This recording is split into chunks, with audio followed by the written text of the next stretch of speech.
m'entendez? Oui. On va continuer avec la commission éducation. Moi j'aime bien ça. Bonjour à tous.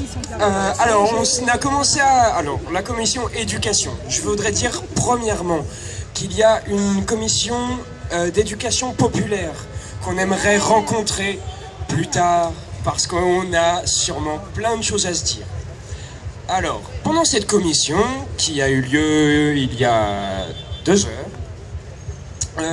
on a fait le constat à avoir accès au savoir. Ce n'est pas parce que tout le monde est dans une même classe que tout le monde entend la même chose.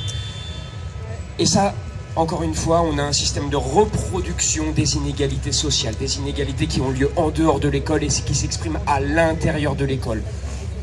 Quand je parle d'école, il y avait autour de nous des enseignants du primaire, des enseignants des collèges, des lycées, des classes préparatoires et des grandes écoles. C'était assez intéressant de tous se réunir, alors que normalement, on sectorise un petit peu plus.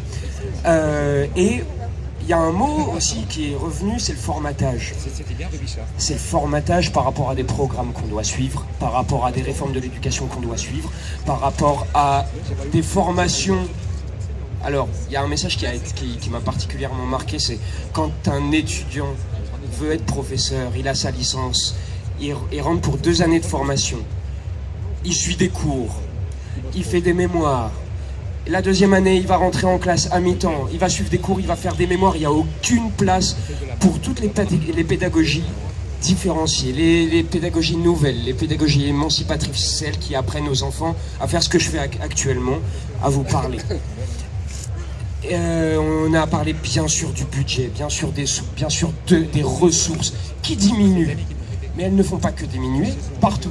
Il y a aussi des endroits où les ressources augmentent. Le théâtre des inégalités, vous savez où c'est? En Ile-de-France, c'est le 93.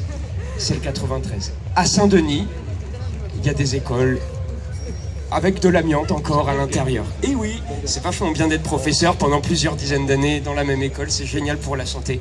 Mais il y a aussi le lycée de la Légion d'honneur, qui par contre est un établissement qui est fortement subventionné. Et ça, c'est un moyen marquant pour nous, pour exprimer cette inégalité-là, qui finalement est très très mal expliquée. Quand on entend parler de l'école du 93, David Pujadas, c'est son gagne-pain. Les violences, les professeurs qui dépriment, ceux qui démissionnent, l'échec scolaire, c'est à qui? Qui est ton échec en fait? Est-ce que ce sont les élèves ou est-ce que c'est l'école qui impose cet échec-là? Alors, on va se réunir dimanche prochain à 14 h. Une liste mail a déjà été prise, mais tout le monde est invité. Est-ce que j'ai oublié quelque chose? Oui.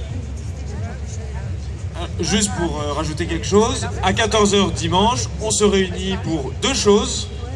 Première chose, rédiger une déclaration sur l'éducation, ici.